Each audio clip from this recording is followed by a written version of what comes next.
성도 여러분, 안녕하세요. 저는 1학년 김세봄입니다. 제가 처음으로 성도님들 앞에서 말씀을 전하게 되었습니다. 떨리고 긴장되지만 기도하며 준비한 이 말씀이 하나님께서 오늘 이 시간 우리 모두에게 꼭 해주고 싶은 꼭 필요한 말씀이 되었으면 좋겠습니다. 저는 오늘 창세기 37장에 나오는 요셉의 가족 이야기를 하려고 합니다. 요셉의 아빠는 야곱이었고 요셉의 엄마는 라헬이었어요. 또 요셉에게는 많은 형제들이 있었는데요. 야곱의 12아들 중에 요셉은 몇 번째 아들이었을까요? 네, 11번째 아들이었다고 합니다. 요셉은 10명의 형들이 있었어요. 요셉은 야곱이 가장 아끼고 사랑하는 아들이었어요. 어느 날 야곱은 요셉을 불러서 아주 특별한 채색 옷을 선물로 주었답니다. 형들은 아버지의 사랑을 독차지하는 동생이 마음에 들지 않았어요. 그래서 항상 요셉을 얄밉게 생각하며 두고 보자 라고 생각했지요. 그러던 어느 날 요셉이 자기가 신기한 꿈을 꾸었다며 가족들에게 꿈 이야기를 시작했어요. 제가 어젯밤에 꿈을 꿨는데요. 밭에서 곡식단을 묶었는데 형님들이 묶은 단들이 동그랗게 둘러서니 제가 묶은 단에 절을 했어요. 뭐? 우리가 절을 했다고? 안 그래도 얄미운 요셉인데 요셉을 더 미워하게 됐어요. 다음날 요셉이 또 꿈을 꾸었다며 가족들에게 이야기를 시작했어요. 제가 어젯밤에 또 꿈을 꾸었는데요. 해와 달과 별 11개가 있었는데 그것들이 저에게 와서 절을 했어요. 뭐? 이제는 우리로도 모자라서 엄마, 아빠까지 너한테 절을 했다고? 요셉의 형들은 더 화가 났어요. 한 명도 요셉의 꿈을 격려하거나 응원해주는 사람이 없었어요. 하지만 한 사람은 요셉의 꿈을 기억하고 간직해 두었다 해요. 창세기 37장 11절에는 이런 말씀이 있어요. 그의 형들은 시기하되 그의 아버지는 그 말을 간직해 두었더라. 아버지 야곱은 그의 꿈을 기억하고 있었어요. 여러분도 잘 아시겠지만 요셉을 너무나도 미워하던 형은 요셉을 죽이려다 다른 나라의 노예로 팔아버리게 됩니다. 가장 사랑받았던 아들이었다가 노예로 팔려간 요셉은 많은 힘든 일을 겪습니다. 억울하게 감옥에 갇히기도 합니다. 이에 요셉의 주인이 그를 잡아 옥에 가두니 그 옥은 왕의 죄수를 가두는 곳이었더라. 요셉이 옥에 갇혔으나 여호와께서 요셉과 함께 하시고 그에게 인자를 더하사 간수장에게 은혜를 받게 하시며 창세기 39장 20절에서 21절 말씀. 그런 많은 어려움 속에서도 여호와께서는 요셉과 함께 해주셨고 결국 요셉은 그 나라의 총리가 됩니다. 한편 요셉의 가족들이 살고 있던 나라에 큰 가뭄이 들어서 요셉의 통리를 하고 있던 애굽에 요셉의 형들이 식량을 사러 오게 됩니다. 처음에는 통리가 된 요셉을 알아보지 못했지만 나중에 요셉인 걸 알아본 형들은 벌을 받을까 봐 걱정했어요. 한편 그러나 요셉의 형들은 용서하고 하나님의 뜻이 있었다고 말합니다. 당신들이 나를 이곳에 팔았다고 해서 근심하지 마소서, 한탄하지 마소서. 하나님이 생명을 구원하시려고 나를 당신들보다 먼저 보내셨나이다. 창세기 45장 5절 말씀.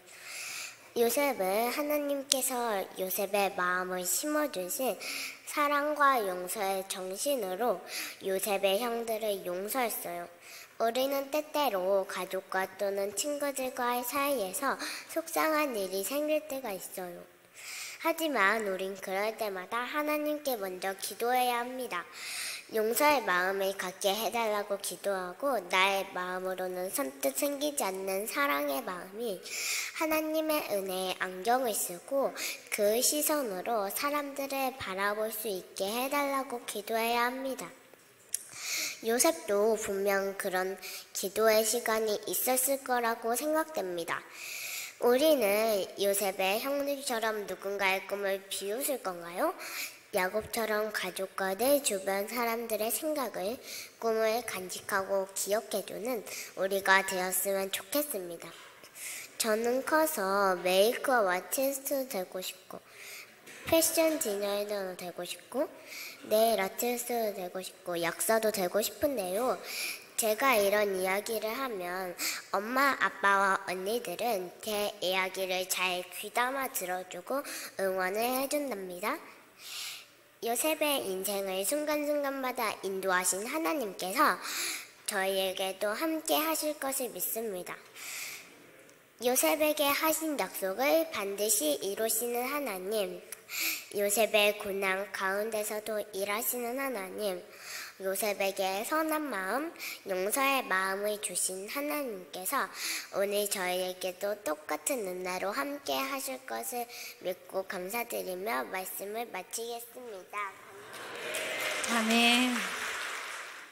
여러분, 성경에서 가장 유명한 구절은 무엇일까요? 요한복음 3장 16절, 하나님이 우리를 사랑하신다는 것을 알려주는 말씀, 또 시편에 나와 있는 유명한 목자의 시 등 여러 가지 유명한 성경절이 있습니다. 그렇다면 가장 많은 사람이 읽은 성경절은 무엇일까요? 네, 바로 창세기 1장 1절입니다. 그러면 다 함께 창세기 1장 1절을 읽어볼까요? 태초에 하나님이 천지를 창조하시니라. 하나님께서 맨 처음 하늘과 땅, 그리고 모든 것을 만드셨다.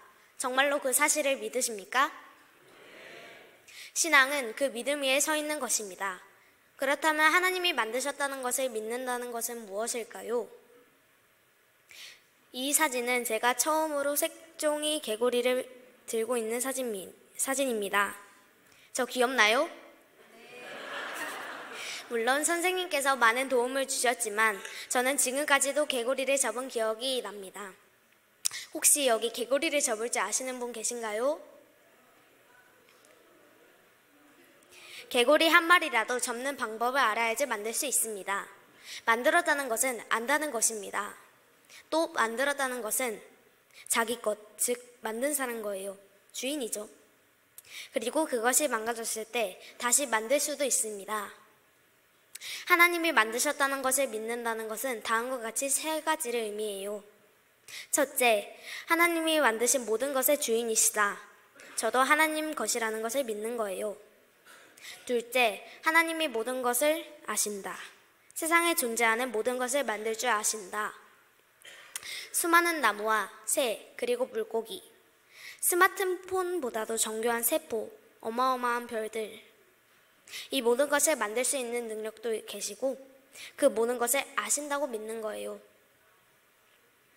셋째, 하나님은 망가져도 다시 만들 수 있으세요. 망쳐진 모든 것을 원래대로, 아니 더 좋게 만드실 수 있어요. 하나님의 창조를 믿는 것은 그분이 모든 것의 주인이시다, 전지전능하시다, 망가져도 재창조해 주신다는 것을 믿는 거예요. 잊지 마세요. 그러다 문득 이런 생각이 들었어요. 저는 아끼는 물건이 망가지면 속상합니다. 여러분도 그러실 거예요. 하나님께서는 이 세상을 완벽하고 아름답게 창조하셨습니다. 그런데 지금 보면 여러 가지 오염 때문에 지구온난화가 심해져 기후위기가 심각합니다. 죄로 인해 망가진 세상과 사람을 생각할 때 하나님은 얼마나 속상하실까요? 이 망가진 모든 것을 되돌리기 위해 예수님이 십자가에서 돌아가셨습니다. 그렇지만 머자나 재림하셔서 더 영원히 그리고 완전하게 만드실 것입니다. 우리를 만드신 하나님이 반드시 그렇게 하실 것입니다. 그날을 바라보며 창조자 하나님을 믿는 믿음 위에 굳게 서기로 결심하는 오늘 이 시간이 되기를 바라며 말씀을 마치겠습니다.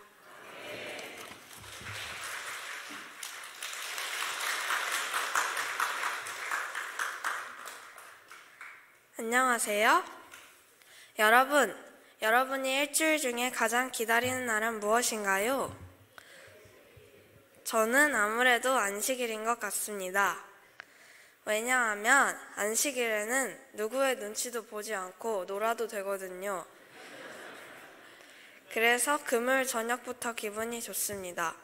덕분에 안식일에도 기분이 늘 좋습니다. 아무튼 오늘은 제가 그토록 좋아하는 안식일에 대해 말해보려고 합니다. 하나님께서 세상을 창조하시는데 7일이 걸렸습니다.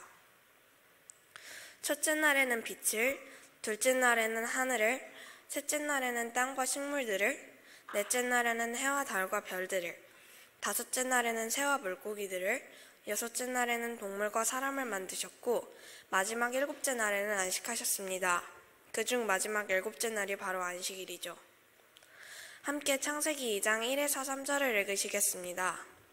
천지와 만물이 다 이루어지니라. 하나님이 그가 하시던 모든 일을 그치고 일곱째 날에 안식하시니라. 하나님이 그 일곱째 날을 복되게 하사 거룩하게 하셨으니 이는 하나님이 그 창조하시며 만드시던 모든 일을 마치시고 그날에 안식하셨음이니라. 성경 곳곳에는 안식일을 특별히 중요시하는 요소가 자주 등장합니다. 대표적으로 만나의 기적, 즉 안식일마다 만나가 내리지 않았으며 다른 날들과 다르게 그 전날 거두었던 만나가 상하지 않았던 것이 있죠. 그렇다면 이렇게나 중요한 안식일이 사람들에게는 무슨 의미가 있을까요? 단순히 피로를 회복하기 위한 날일까요? 아닙니다. 만약 안식일이 단순히 피로회복만을 위한 것이라면 저희는 안식일에 교회에 나오는 대신 침대에 있는 것이 더 적당합니다. 또 처음 안식일이 만들어졌을 때에는 사람이 죄를 짓지 않았기 때문에 피로를 회복할 필요도 없었습니다. 안식일은 사람과 하나님이 교제할 수 있게 해주는 날입니다. 그렇기 때문에 저희는 안식일에 교회에 나오는 것이기도 합니다. 함께 에스겔 20장 20절을 읽으시겠습니다. 또 나의 안식일을 거룩하게 할지어다. 이것이 나와 너희 사이의 표징이 되어 내가 여호와 너희 하나님인 줄을 너희가 알게 하리라 하였노라. 안식일은 하나님께서 우리에게 주신 사랑입니다. 또한 마가복음 2장 27절에는 안식일이 사람을 위하여 있는 것이지 사람이 안식일을 위해 있는 것이 아니라고 되어 있습니다. 그러므로 우리 모두는 하나님의 크신 사랑에 감사하면서 안식일을 지켜야 합니다. 그렇다면 저희가 실천할 수 있는 것은 무엇일까요? 비록 거창한 방법이 아니어도 방법은 얼마든지 있습니다. 사실 저도 교회에 친구들을 만나려고 올 때가 종종 있는데요. 그래도 예배 시간만큼은 온전히 예수님께 집중하려고 노력합니다. 또 교회는 최대한 오려고 노력합니다. 엄마가 오늘만 가정예배 드리면 안 되냐고 물을 때마다 절대 안 된다고 합니다. 이런 것도 소소하지만 안식일을 지키는 방법이죠. 제가 오늘 드리는 말씀이 여러분들 모두 예배 시간만큼은 목사님의 말씀에 집중하고 하나님께 온 마음을 드릴 수 있는 계기가 되기를 바랍니다. 이상으로 말씀을 마치겠습니다. 감사합니다.